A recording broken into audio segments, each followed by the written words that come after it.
Agiles, cruels et rapides, les Daughters of Cain sont un ordre religieux d'elfes matriarcales originaires d'Ulgu.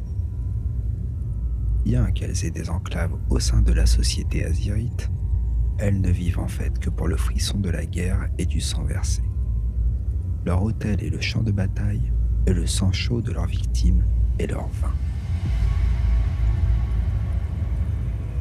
Le siège du pouvoir des Daughters of Cain se trouve parmi les brumes d'Ulgu, où règne en maître la duplicité qui, pour certaines, est un mode de vie.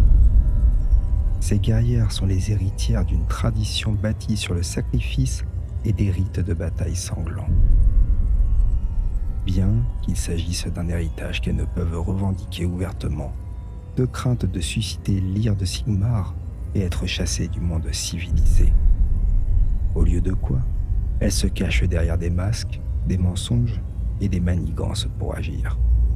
Et aucune ne maîtrise l'art de la duplicité comme leur doyenne et souveraine, la demi-déesse au cœur noir, Morathi. Ces Cainites, comme les adoratrices du dieu Aelf à la main sanglante se font appeler, se nourrissent du sang versé. Bien qu'il ne s'agisse que d'un pâle reflet des anciens cultes du sang, ces pratiques ne sont pas moins efficaces aujourd'hui. Les prêtresses de cette religion étrange ont eu le temps de perfectionner leur art, car certaines vivent depuis des milliers d'années en volant l'essence vitale d'autrui.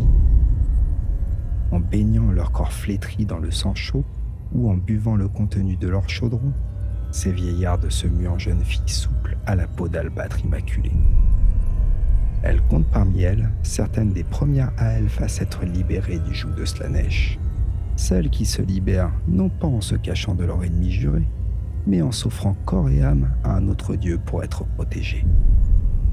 Ce sont les grandes prêtresses de leur culte qui ont trouvé le salut dans le massacre et le sang enivrant des royaumes.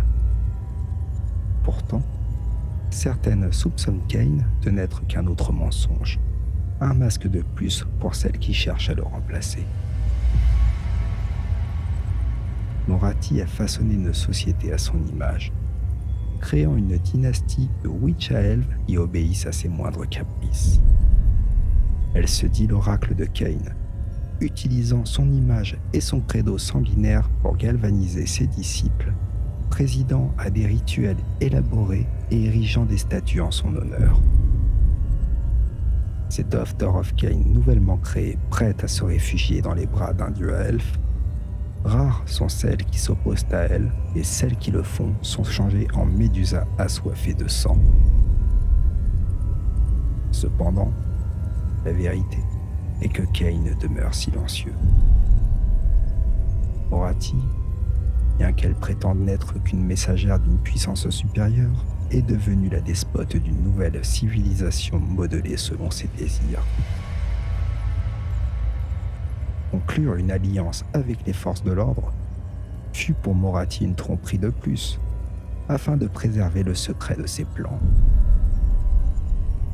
Les Daughters of Cain se sont taillé une place dans les cités franches en tant que gladiatrices, délivrant des performances à la fois sanguinaires et séduisantes qui ont bien vite rempli leur coffre d'or. Elles ont un statut semi-légal, se produisant dans des cryptes, dans des entrepôts vides et des bibliothèques abandonnées, aussi bien que dans des arènes et des amphithéâtres officiels, mais le frisson de l'illégalité ne les rend que plus attirantes. Les plus riches peuvent s'offrir les spectacles plus exotiques qui suivent l'attraction principale. Les arènes des Witch-Elves abritent en effet davantage que des vierges ivres de tuerie et les insensés qui osent les défier, car des créatures surnaturelles rôdent parmi les ombres. La véritable raison pour laquelle Sigmar tolère cette organisation et les cités qu'elle a érigées dans les royaumes mortels ne fait aucun doute. Quand l'ombre du chaos s'étend sur les terres, ou s'il faut lancer une offensive pour conquérir de nouveaux territoires, les Daughters of Cain prouvent leur utilité et leur valeur aux forces de l'ordre. Elles déferlent comme une vague de lames acérées, prises d'une frénésie qui décuple leur vitesse et leur adresse. Voir les Doctors of Cain exercer leur talent meurtrier est un privilège pour lequel certains sont prêts à payer cher. Mais les voir se battre est une expérience révélatrice, un cauchemar viscéral dont les témoins se souviendront jusqu'à leur mort.